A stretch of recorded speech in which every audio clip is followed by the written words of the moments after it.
We were so close. One more time. I can't say the first. It's Shelby Baggins. I can't read.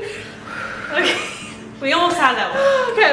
Okay. Hey guys, it's Maria. I am here in Indianapolis, my home, kind of. I'm leaving soon, but we're here with a special guest. I've known her for quite some years now. In college, we were in photography together. We graduated at the same time, so I'm gonna let her introduce herself. This is Shelby. Hi, so I'm Shelby Flora. We're here in Cathead Press and Print Shop. This specific area though is Studio She. So I share this space with two other photographers, Harrison and Brooke. So Okay, yeah, sweet. I have some questions that we all want to know. do we? The first question is, what is your name? But we already went over that. Yeah, and then my Instagram handle is the Midwest Focus. That's how a lot of people who don't know me in person, that's how they know me. Yep. So you guys can go ahead and follow her. Everything will be down below. Yeah, so we know where to start. Number 2. I just had to do that. Okay. Number 2. What is your background in art? Okay, so when I was younger, I was always a really creative child. I like to draw. I listened to a lot of music, watched a lot of movies and things like that. And then my grandparents actually took me up the East Coast. And when they did that, they gave me a bunch of disposable cameras. So that's kind of where the interest in photography came in. And then high school, I was a troubled, rebellious teenager, to say the least. Weren't we all? Yeah, and I really leaned into my art classes and even psychology as well and art history. Those were really the only classes I didn't try to skip. And then college, I went to Ivy Tech to get an associate's, took some more art photography classes there, and then finally on to Heron to get my BFA. That's where we met, guys. With all of that being said, what medium do you work in? My primary medium is photography, for sure, but I would consider myself sort of an intermediate artist as well. It just kind of depends on what's inspiring me in the moment. I like to do some installation work, especially when I was in college, you know that. Also like projections and printmaking and stuff like that. So. Okay, this is random. I didn't ask you. I didn't tell you this before. Oh God. But what is your favorite photography format, style? Do you like more analog work? Guys, analog is just like hands-on in the dark room, black and white, film photography, or do you like digital more? I definitely would say I like analog better in film.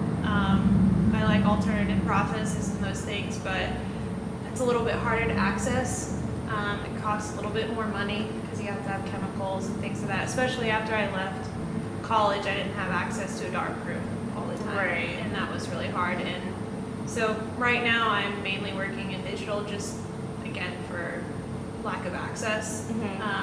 But I still shoot with film, get some film developed here and there. Yeah, I'd like to have kind of a mobile dark room.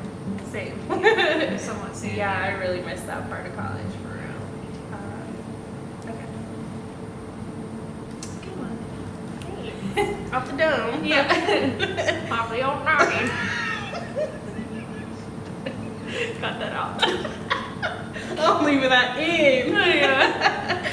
Okay. My brain's dead. What are you inspired by?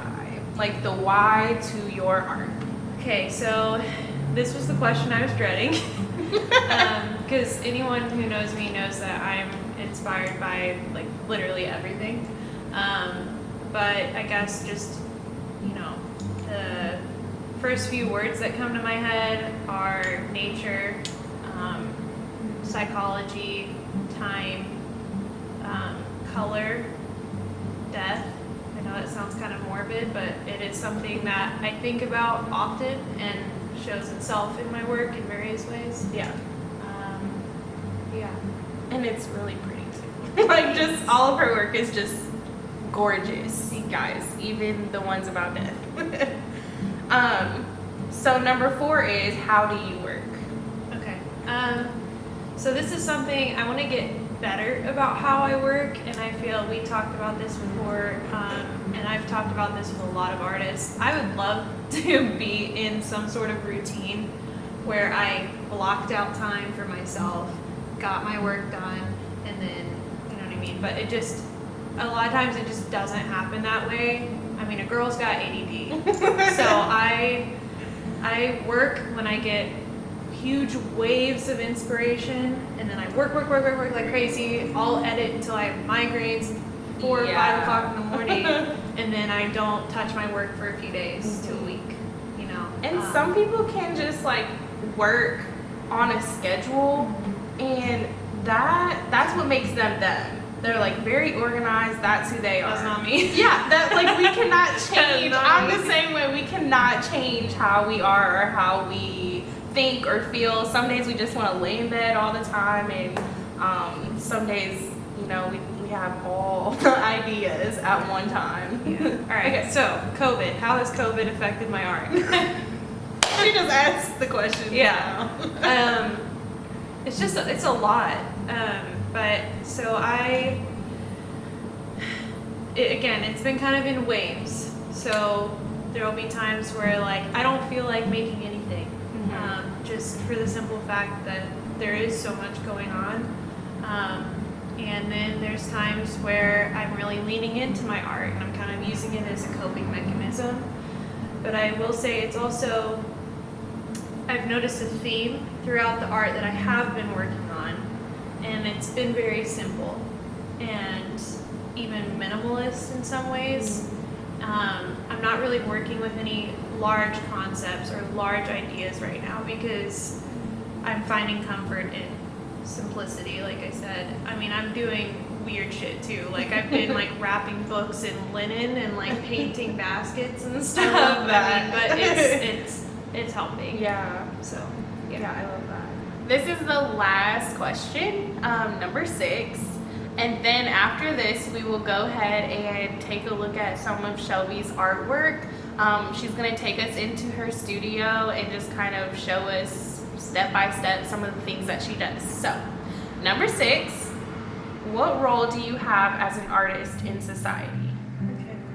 Okay. So of course there's the obvious one of I'm here in a studio, and I'm a part of like a 3-person sort of collective, and you know, we make art here in the city. We're part of the artist community.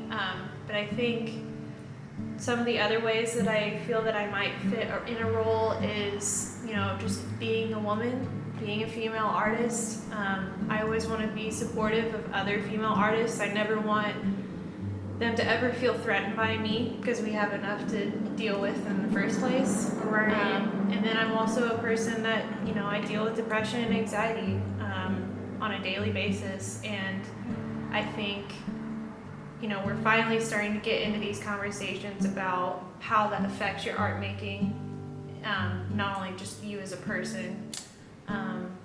And I think right now though, the only work that I've really been posting about or anything has just been commission or client work. My personal work, I felt right now to take a back burner, just because I'm gonna make the stance now, Black Lives Matter. Yes. And I didn't think I don't really need to be pushing my personal art right now. I don't feel it. I want to kind of just listen. So other than client work that of course I'll always post and stuff, I think my personal work right now is kind of taking a little bit of a back burner, and it's okay. That's all right. I love that. Well, thanks, Shelby. We're gonna head into your studio in just a little bit. But thank you guys for watching. I'm sure I'll end the video again 20 other times, so.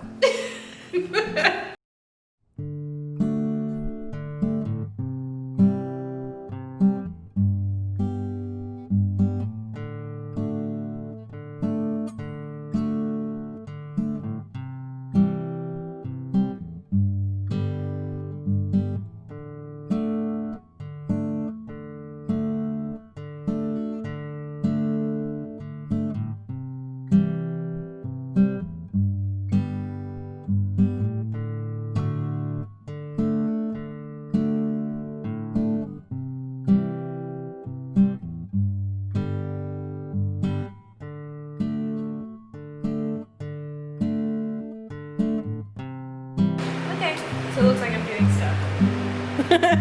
So it looks like this is what you actually do.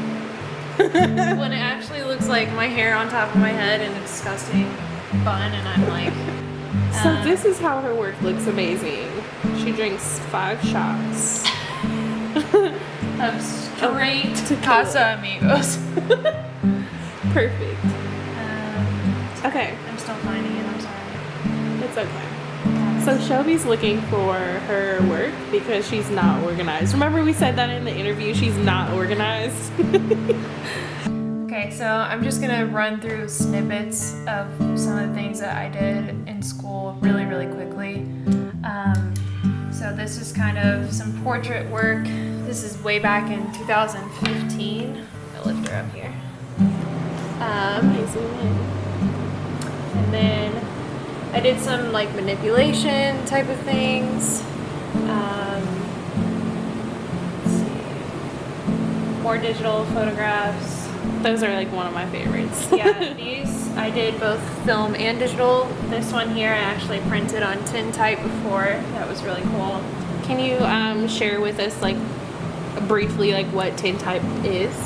Yeah, so tintypes are gonna be, you're using a really old analog process, and you're gonna be in the dark room exposing your negative onto chemicals coating a plate, like either glass or tin. Okay. And then you end up it's if you know what the shiny old antique photos looked like, Civil War era type stuff was really kind of worth it. This was a commissioned work that I did with another peer at school, and it was a military tattoo project that IUPUI asked me to do. We did a whole show for that. This is an analog photograph of an analog camera. I love that so much. Guys, we were talking about analog earlier in the interview portion. That is one of the cameras that you can use for analog. It's a monster. It's like it's as old as a dinosaur. And it's one of the ones you pull the curtain over your head and 4x5. This is Van Dyke Brown, another really old. That's her. That's her, guys. That's her. And so that was cool. These are also silver gelatin prints that I also like manipulated in the darkroom as well. So I did a couple different things with these. I did some projections as well as the actual prints themselves. I'm big on my travel photography. Again, more of my updated digital work is not even in this portfolio. It's on my actual Instagram, so you can see those as well. But this was for silk screening. I've used some religious like iconography and stuff and things. Again, influenced by both like spirituality and mythology and things like that. This again was a massive print that I put bleach on and then rubbed away after printing it. So I got some really cool effects there. This is kind of what I feel like, at least a year before graduating, what really solidified There she is again. my work. Yeah. I'll show it. She's also a model. Stop. But it's a projection. Both of these were projected on the wall. And You can see the projector right here and right here. So Right. these are projections. And they were I called them live portraits.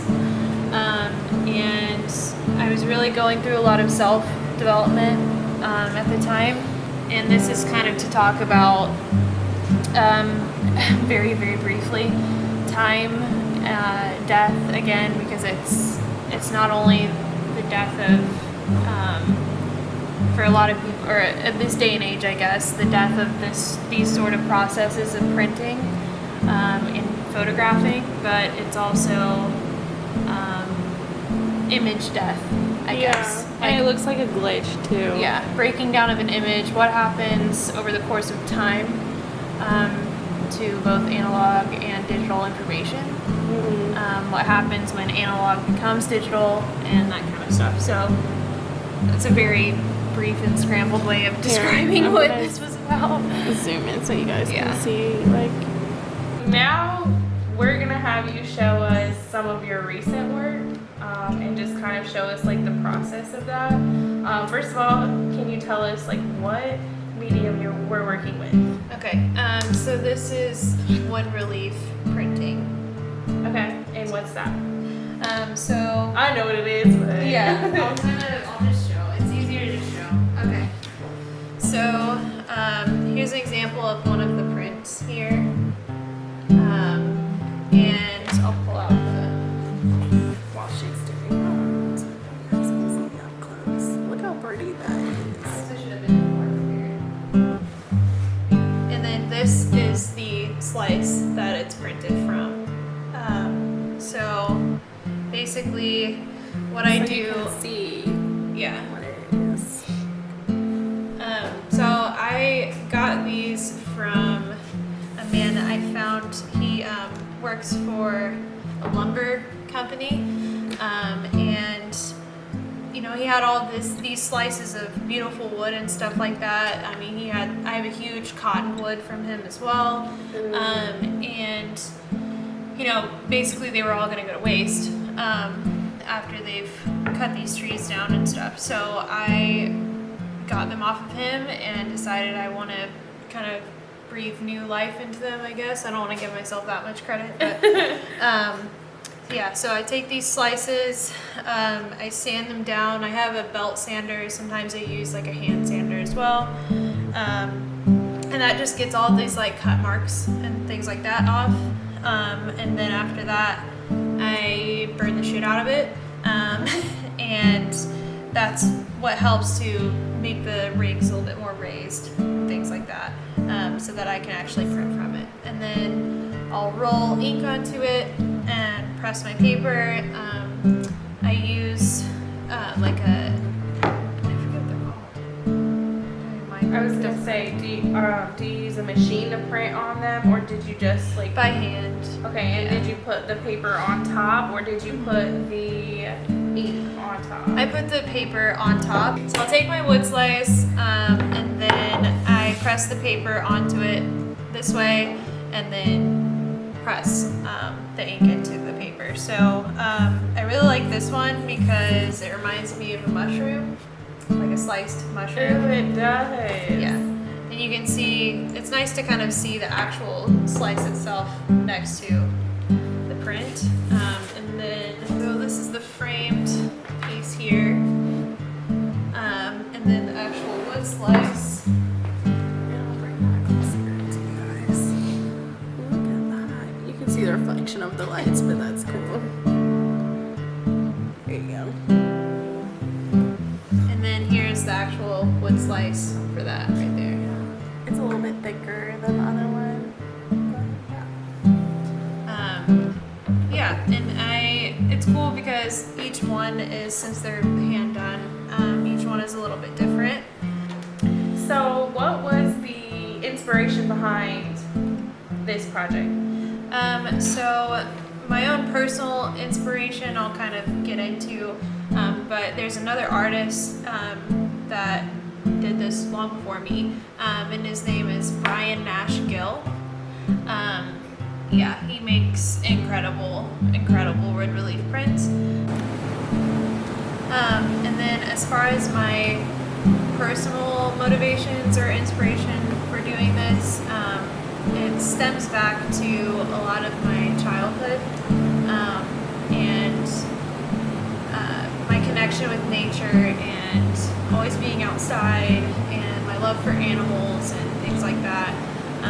And I guess in my last sort of semester, 2 semesters of college, I really started leaning back into those things and leaning back into my interests of, again, nature, death, and time, and humanity, and like how all of those things are related and affects our psyche, and it's kind kind of a lot, but that's what these do for me personally. I know not everyone is going to look at these and get all of that out of it, but that's what it is for me.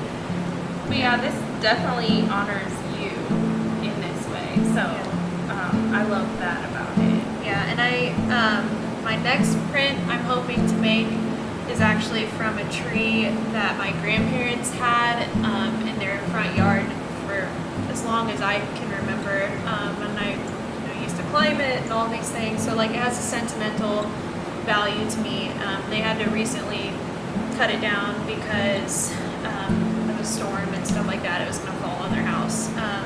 So I asked, I was like, can I please get a slice of it so that I can print from it? So I'm hoping to be able to do that. Well, hopefully we can get a sneak peek of that. Well, thank you, Shelby, for letting us into your world, into your art world. You can go to her social media if you want to go ahead and say that one more time. Yeah, so my Instagram is the Midwest Focus. There's a lot of work on there. So you can see some more of her artwork. The Midwest Focus. Yay! We did it. We got there.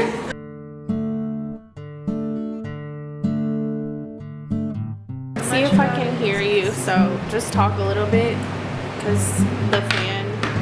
okay. Hello, my name is Shelby Baggins. Shelby when I'm mad. 1, 2, 3. Hey, Shelby, I didn't do anything. Okay. Hey guys, it's Maria. That was so awkward. They always say this is the worst part. It really is. And I'm gonna be like, it's me. What? The sleep paralysis demon. Okay. Are we good? Yeah. All right. This is my better. I feel a lot more comfortable. Me on too. this side. Oh, better? Yeah. We're good. Okay. Okay. We're over here acting like we can't edit this. I literally have to look him up right now. Okay. Remember. Well, just keep it on.